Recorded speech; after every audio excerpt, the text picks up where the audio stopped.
Hi everyone, it's Dr. Marks and our topic for today is sustainability, and we're going to take a look at those sustainability development goals. Now when we talk about sustainability, we first have to acknowledge it's a very broad idea. But basically we're describing management of resources. And when we talk about management of resources in a manner that is sustainable, we're saying managing them in a way without depleting them for future generations. So use them and manage them wisely, but don't deplete them for future generations. And when we talk about sustainability, we're going beyond just the idea of environmental sustainability. If we focus specifically on environmental sustainability, then we're talking about very specifically environmental resources. But notice, sustainability says the management of resources. It doesn't say the management of environmental or natural resources.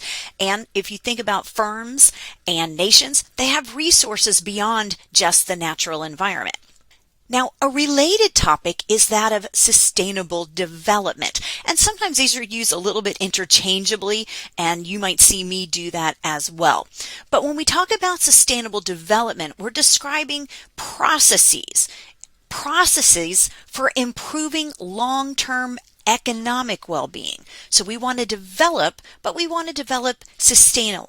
So what are the processes that will allow for long-term economic well-being and quality of life to improve? So here it's interesting because, again, we're not just talking about environmental resources. Here we're talking about the entire process of economic development.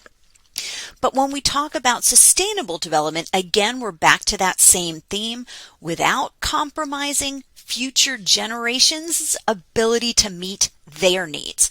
So both definitions that we've looked at, sustainability and sustainable development, are looking at that trade-off that consumption now and the management of resources now will have an impact on future generations and their abilities to meet their own needs. And we have to think about that in a more balanced manner. It turns out there are lots of different definitions for sustainability and sustainable development, and I'm just going to show you a few. This first one comes from the Conference on Environment and Development. This says to ensure socially responsible economic growth while protecting the resource base and environment for future generations. And I like that definition because it literally talks about economic growth. We want that, right? So ensuring socially responsible economic growth while protecting the resource base and the environment for future generations. This next one comes from famous economist Robert Solow, and if you're an economics student, you will learn a lot about Solow because you're going to use the Solow model over and over again, or maybe you've already been in a class that has used it. But Robert Solow said, leave the future generations the capacity to meet their needs. Leave future generations the capacity to meet their needs. Now that's an interesting contrast to the definition we just looked at that specifically says responsible economic growth, and we want economic growth. So Robert Solow's definition is a little more abstract. Then a third one, the world must manage its natural and environmental resources to meet the human needs of the present while preserving resources to meet the needs of future generations. Now that definition focuses more on environmental resources, but again you see that balance between needs of the present and people being able to meet their future needs. So personally, I like the top definition first, but I'm not going to ask you to learn all these definitions. I just want to point out that there's lots of different ways of defining these things, and there's no one generally accepted definition. It turns out that the idea of sustainability is really not a new one. It's actually been part of the Iroquois philosophy. If you're not sure who I'm talking about with the Iroquois are a confederacy of Native Americans and First Nations people, but it's not a specific tribe.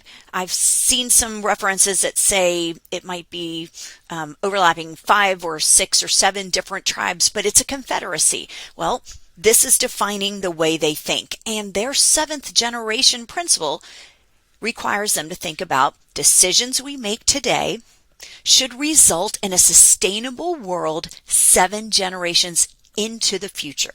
So with the Iroquois decision process, Any decisions they make, they have to think about the impact 7 generations into the future and making sure that that decision still creates sustainability. And so I love that. Interestingly, in my research, I found that the first recorded concept of this idea dates back centuries, and they're not even sure of the exact time period, but the estimated years could be as far back as 1142 and as recent as 1500. But nevertheless, this idea has been around for centuries, and it's been practiced by the Iroquois people. However, if you go shopping, you're going to see reference to the 7th generation principle in a more recent branding, 7th generation, and they make cleaning products, and this is part of their brand, trying to signal that they're clean. I don't use them, but maybe they're great, and I'm not commenting. I just think it's interesting that they've taken that reference from the Iroquois Confederation. It's interesting that some people see sustainable development as an oxymoron, right? An oxymoron are terms that contradict each other, like jumbo shrimp, right? Sustainable development. Well, is it an oxymoron? Some people think, well, it is, because development degrades the environment. When we develop, we're building, we're producing, and that degrades the environment. So therefore, by definition, it cannot be sustainable. And unfortunately, we do see examples that support this idea. For example, countries trying to develop industries, and in the process of those countries trying to develop industries, they are clearing land for development. It could be farms, it could be ranches, but often it's subsidized or incentivized by government. Sometimes it's government that actually is propelling these activities by the incentives that they set. Talk about in one of my classes is the Brazilian farmers destroying the rainforest to establish farms. Now, you know about this, right? That the rainforest has been destroyed to make way for things that allow people to make a living. Farms, ranches. But it turns out that the Brazilian government actually gave tax incentives for this to happen. So when you look at examples like that, yeah, it doesn't seem like sustainable development is really a thing, that anything having to do with development can't be sustainable. But if we look at the definitions that we just went through, they seem to suggest some themes can be married. For example, that one, environmental protection does not preclude economic development. That environmental protection doesn't preclude economic development. In other words, we don't have to have this trade-off. We can have both environmental protection and economic development. And if you recall just a few minutes ago when we were looking at the definitions of sustainability, they referred, some of them, to the idea of economic growth. So we can have economic growth and we can still protect the environment. The second theme that you see talked about is that economic development must be ecologically viable now and in the long run. So look, we can have economic development, we can have economic growth, but when we do it, we need to do it right. It needs to be ecologically viable now and in the long run.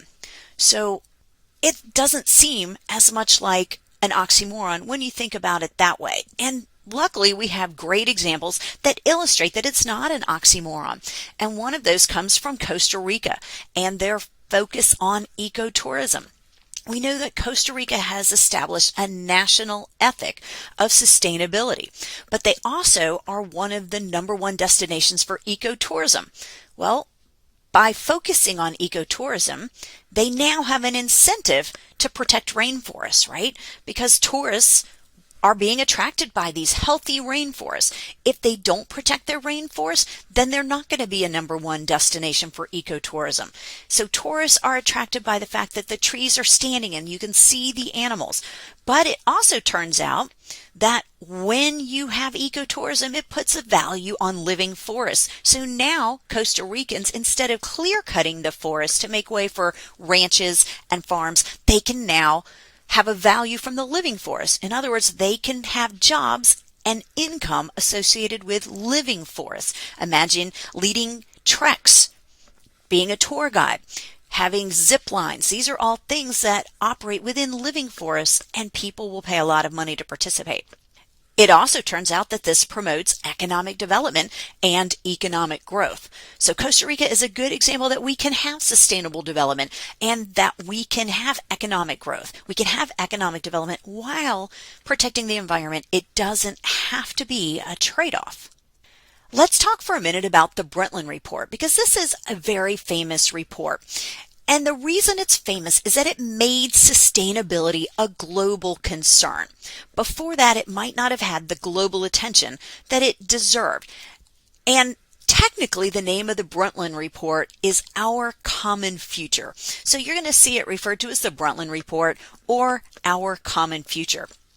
And it was actually developed as part of a United Nations World Commission on Environment and Development meeting. So they got together and they established this Brundtland Report, Our Common Future. Now, why is it called the Brundtland Report? Well, it was given this nickname after the Prime Minister of Norway. And the Prime Minister of Norway, obviously last name of Brundtland, he served as the Commission chairperson. So this is a very impactful report that came out of the United Nations World Commission on Environment and Development. But notice, read that again. The United Nations World Commission on Environment and Development. Okay, again, that the two can go hand in hand. They don't have to work counter to each other. This report explained the idea of sustainable development and the global goals. So we have this very impactful report that we call the Brundtland Report. It's explaining the idea of sustainable development, bringing it to the surface of our global attention, and it talks about global goals that are needed to achieve it. So it's doing more than just saying, hey, we should have this, it's important. It's basically saying, what are the goals if we want to move in the direction of sustainable development? By the way, the Brundtland Report has its own definition of sustainable development, and this one might be the most often used definitions. So the Brundtland Report says sustainable development is development that meets the needs of the present without compromising the ability of future generations to meet their own needs. So I like that definition too. Personally, I like the one that references economic growth. But here, basically, same kind of thing. We're not saying this is only about resources that are for the environment, right? It's saying we need to develop in a way that allows us to meet our present needs, right? Human beings need to have an impact on their environment, but do so without compromising the ability of future generations to meet their own needs. So Our Common Future, the Brundtland Report, really important stuff. Now, I like this quote, so I pulled it from another study, but it said the Brundtland Report delineated how economic growth, social inclusion, and environment balance are essential to create a sustainable development solution network utilizing local, national, and global development strategies. So look at the part that I've underlined. From this Brundtland Report, it talks about economic growth, it talks about social inclusion, and it talks about environmental balance, 3 pillars that we're going to be focusing on more. And they're essential to create those sustainable development solutions, those networks. But the second thing it says is that we need to utilize local, national, and global strategies. It can't just be global. Therefore, when we think about sustainable development, we focus on 3 pillars. And those 3 pillars were just named. So you see environment, you see economic pillar, you see the social pillar. Now let's look at the diagram on the left. The diagram on the left is suggesting that sustainability comes when those 3 activities are overlapping, when our focus on the economic elements, the environmental focus, and our social focus, when they overlap, we have sustainability. The middle diagram has a slightly different suggestion, right? It basically says that we have 3 pillars that prop up sustainability: social, economic, and environmental. So that's a different interpretation. And then the one on the right is, to me, Really interesting, and I would need to give this a little more thought, but it has a slightly different connotation about the role of the environment. Because if you look at it, the environment is the biggest circle, and it's not like it's all encompassing. And within it, it defines society and economy. Again, we're not going to get too philosophical here because I'm not a particularly deep person, nor am I very philosophical, but this would be an interesting discussion to try to parcel out which one do we feel best represents our ideas of what supports and what contributes to sustainability. Let's move on to talk about the Earth Summit. There was an important Earth Summit in 1992, and this one took place in Rio de Janeiro. Now, I'll tell you in a second why this was important, but this 1992 Earth Summit is part of the United Nations Conferences on Environment and Development. You're starting to see there's a whole lot of conferences and committees and commissions, right? And I'm not going to ask you to memorize that. I can not keep them straight myself, so don't stress about that. But we have this 1992 Earth Summit in Rio de Janeiro. It's this United Nations conference, and it was the largest gathering of heads of state, at least at that point in history. Maybe still is, but at least at that point in history. There were 178 countries represented at this 1992 Earth Summit. One thing that makes the Earth Summit in 1992 so noteworthy is the outcome, the creation of Agenda 21. And Agenda 21 was really noteworthy. Agenda 21 was developed as a blueprint for the 21st century to promote sustainable development. So if you think about an architectural blueprint, kind of this is how you do it. So it was a blueprint talking about how we can create sustainable development in the 21st century. It was an agenda for action. What do we need to do? What things need to take place? And it incorporated things that needed to happen globally, things that needed to happen nationally, and things that needed to happen locally. So Agenda 21, this blueprint, this call for action with definitions of what needs to transpire at all different levels to promote sustainable development. And it's really long. I've actually read parts of it and I scrolled through it. It's pretty thick and dense and very legal sounding, so you would have a hard time reading it all, but this is a highly detailed document. It's really overwhelming, but it's worth taking a look at sometime if you ever have a few hours to kill. This Agenda 21 sets standards and goals for nations. So standards and goals for nations. And part of what Agenda 21 did was that it created the United Nations Commission on Sustainable Development. So now we have a whole nother commission. But this is a really important commission, the United Nations Commission on Sustainable Development. But again, you're not going to be able to keep all these different conferences and commissions straight, so don't stress about that. One big focus of Agenda 21 was the developing world. And the developing world plays a very important role in sustainable development, but even more importantly, how to help finance those efforts, right? How do you help developing worlds fund their efforts for sustainable development? There were also indicators defined that needed to be tracked. So here are a list of things that we're going to track over time, and when we track them, it's going to give us some idea of how we're doing. And a lot of them, 134 of these indicators to be tracked over time. And some of them were economic indicators. And so if you look at everything, it is not just, quality of the air, quality of water. Certainly there's a lot of those things, but there's a lot of key economic indicators, because I want to remind you, when we're talking about sustainability, we're not just talking about environmental sustainability. We're really talking about much more, because remember our three pillars.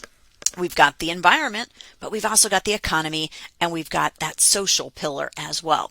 So economic indicators that economists care about: foreign investment, economic growth, engagement in trade, right? These are things that economists talk about as being important for development, for economic growth. So clearly, this idea of Agenda 21 And what needs to happen to promote sustainable development is not void of economics. Everyone understands that economic growth is going to be a key part of this. Now, I found this in the Agenda 21 preamble, and I think it's really great. It says, humanity stands at a defining moment in history. We are confronted with a perpetuation of disparities between and within nations, a worsening of poverty, hunger, ill health and illiteracy, and the continuing deterioration of the ecosystems on which we depend for our well-being. However, integration of environment and development concerns and greater attention to them will lead to the fulfillment of basic needs, improved living standards for all, better protected and managed ecosystems, and a safer, more prosperous future. No nation can achieve this on its own, but together we can in a global partnership for sustainable development. I love that, right?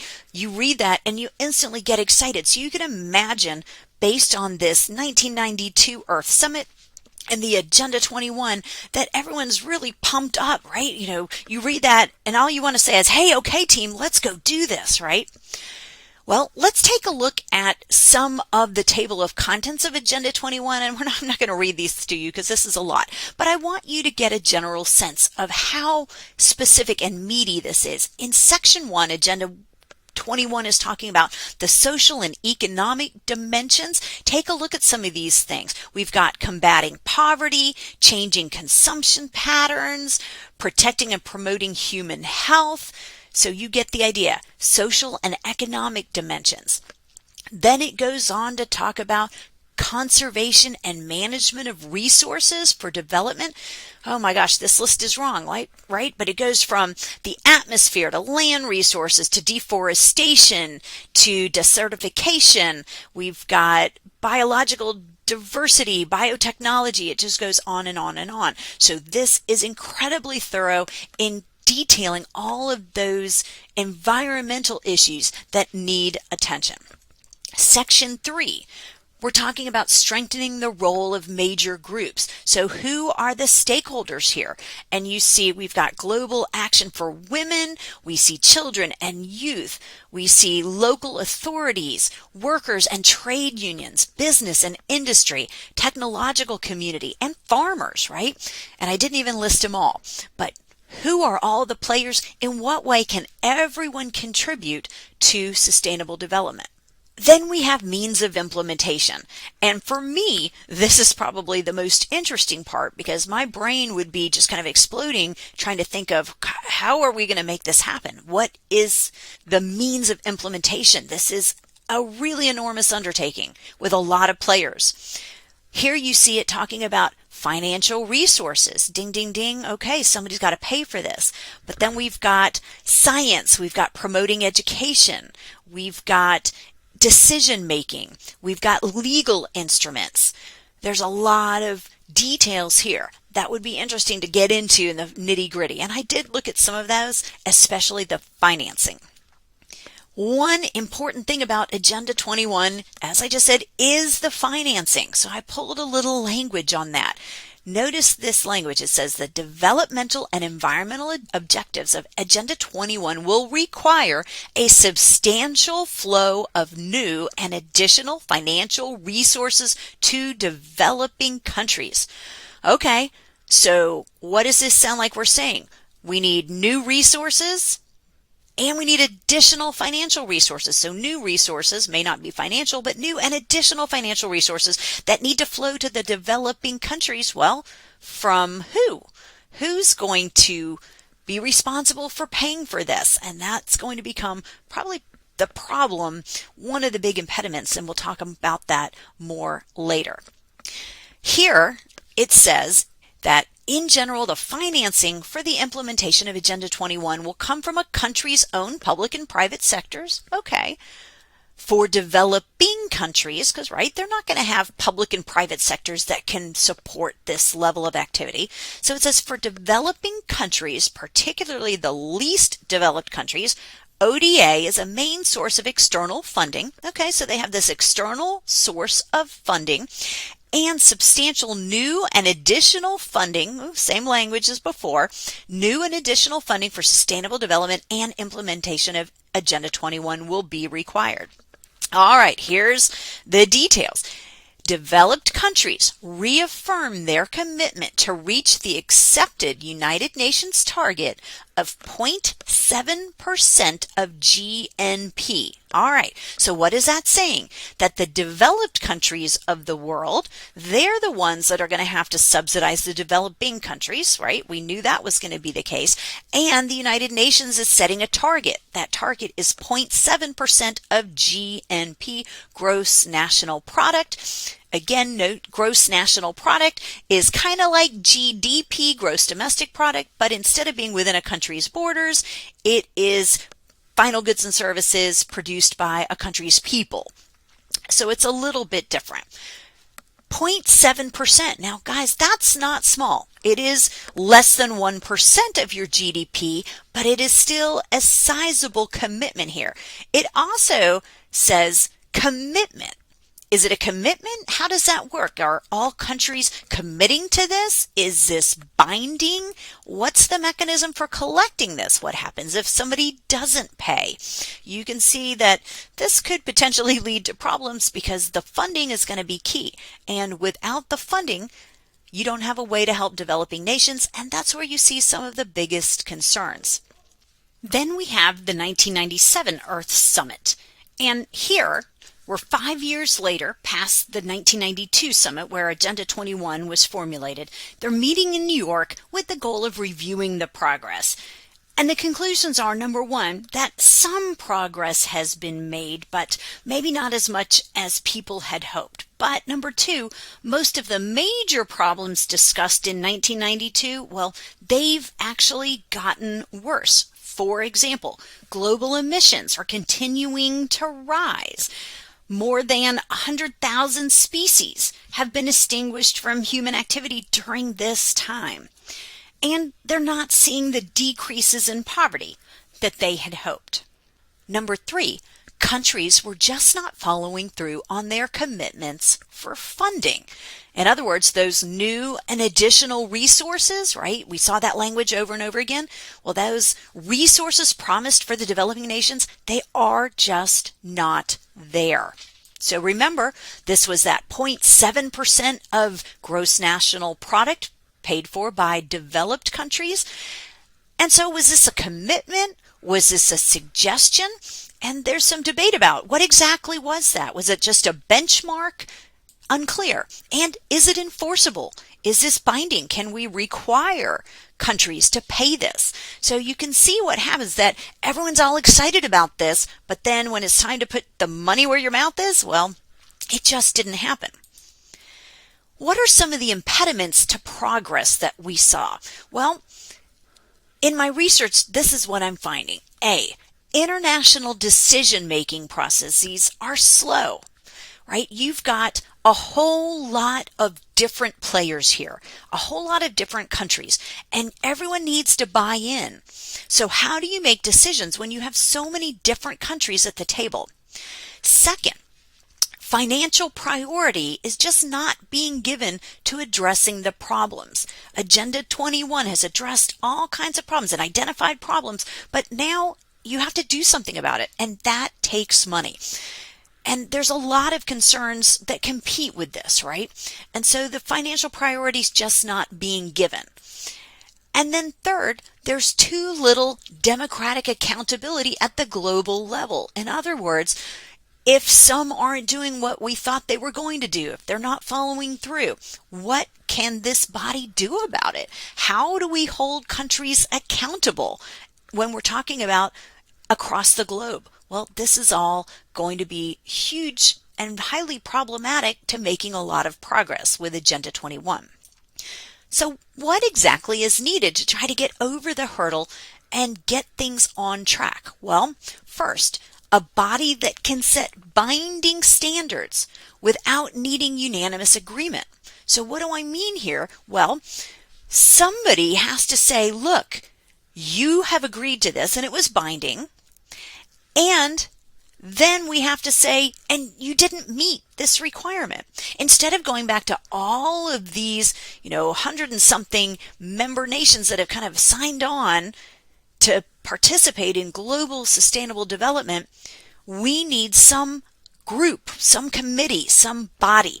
And that actually started getting talked about, because otherwise you're just not going to get anything done, right? I mean, you've probably been in a group that was a little too big and you had so many people that it was just hard to get anything done. Well, imagine a global agreement like this, right? It's going to be super challenging. Then it comes down to money. We need a reliable source for global revenue. How do we generate money at the global level to help cover costs associated with sustainable development, especially when those developed countries who might have in spirit agreed to this 0.7% of gross national product are not ponying up the money? Well, there's been some talk about different things. For example, maybe there needs to be a special tax on international wire money transfers. Well, that's an interesting idea. I wire money all over the world for various things, like when I do a study abroad. Well, what if there's a special tax? And it doesn't have to be a very big tax. It just needs to hit every single international wire transfer. And so it was proposed a 0.05%.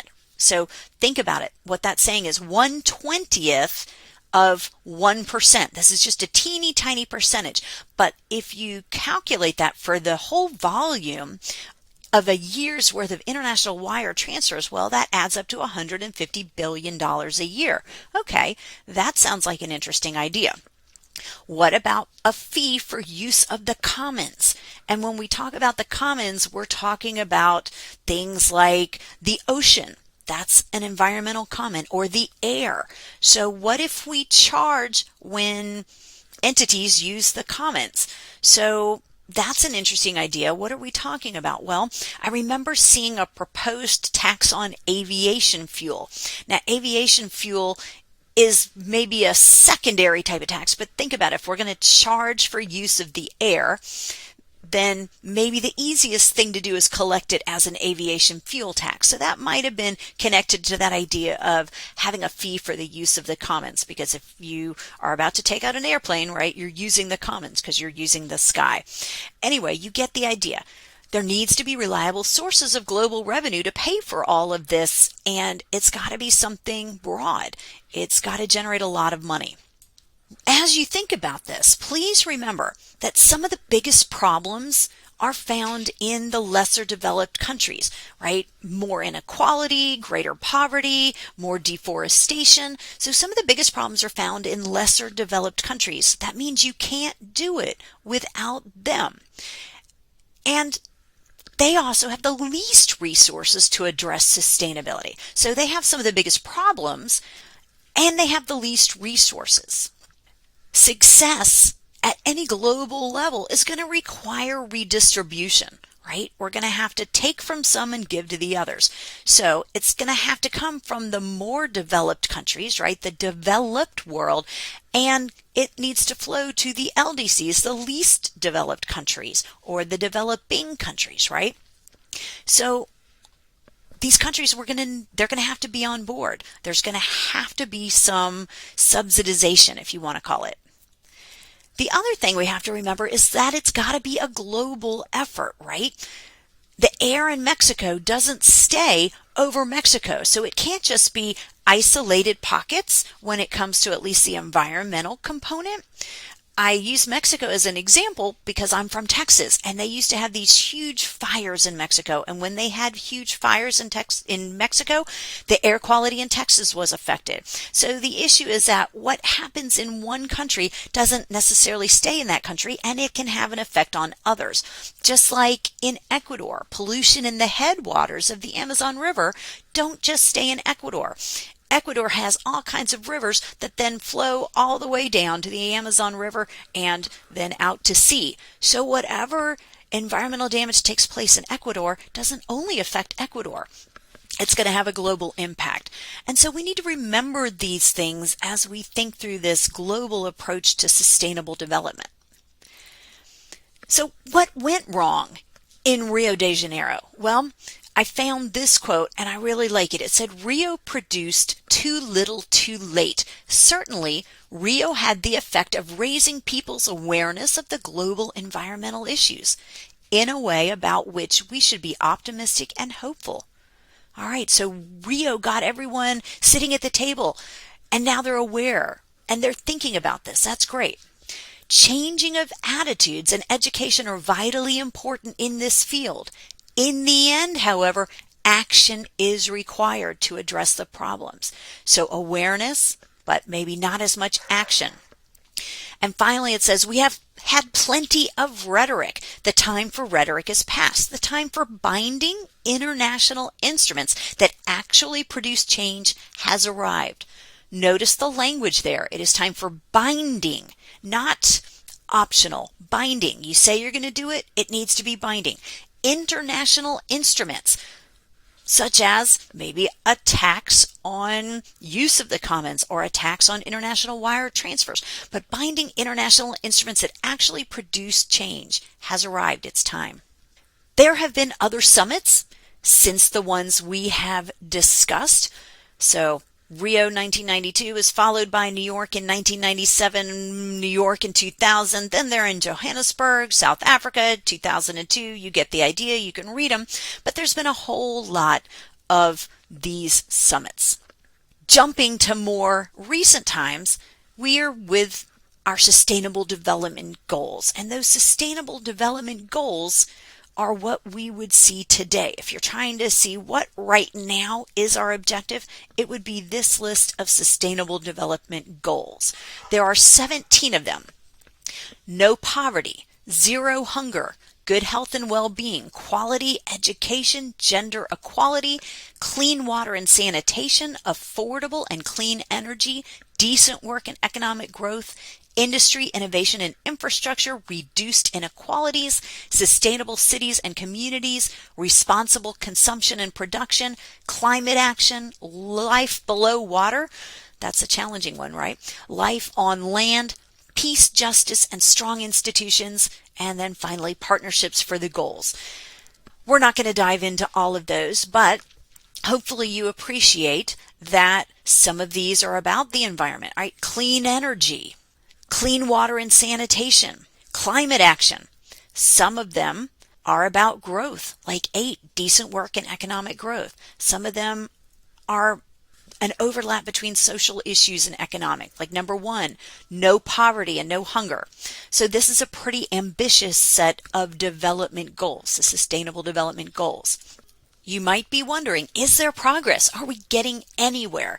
And I like the Sustainable Development Report, and I'm looking at the one that was available. 2023 is the most recent at the time I'm recording this, and the executive summary, I think, summarizes it nicely. It says, at the midpoint of the 2030 agenda, all of the Sustainable Development Goals are seriously off track. From 2015 to 2019, the world made some progress on the Sustainable Development Goals. Now, keep in mind that's only a 4-year period, although this was already vastly insufficient to achieve the goals. Since the outbreak of the pandemic in 2020 and other simultaneous crises, Sustainable Development Goal progress has stalled globally. Well, yeah, not surprising that the COVID-19 pandemic, which shut down economies all over the world, also derailed the Sustainable Development Goal achievement, right? Finally, this report gives kind of a report card of how we're doing on goals. Well, you can see that none of them are green. Green would mean that we've achieved the goal, or we're on track to maintain the achievement into the future. Nothing is green, but again, it hasn't really been that long, and then we've had the pandemic. If you look at the yellow arrow pointing upward suggests that challenges remain, but we're seeing some improvement. So that's great. We're seeing some improvement on goals 3 and 5 and 6 and 7 and 9 and 12, right? But orange, the arrow that's just pointing to the right, well, that represents a stagnant goal.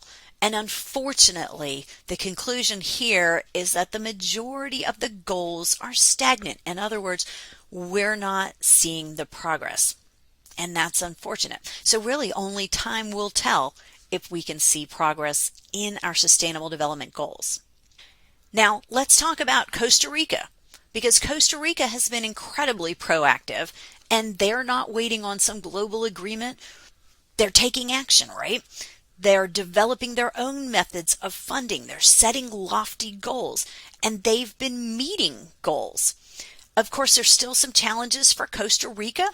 They are still heavily reliant on fossil fuels, and although they've made incredible progress on green electricity, the demand for fossil fuels is growing as the demand for cars is growing, and that's going to be a really big future challenge for Costa Rica. They suffer from income inequality, poverty rates that are stagnant, right, that haven't been decreasing. But nevertheless, Costa Rica is considered to be a model. It's clearly innovative. They're doing a lot of great things. So we're going to continue to talk about what we can learn from Costa Rica, and we'll be looking for ways that we see the embodiment of sustainable development as we travel around in Costa Rica. Anyway, let me know if you have any questions. Thank you so much for listening, and I hope you have a wonderful day.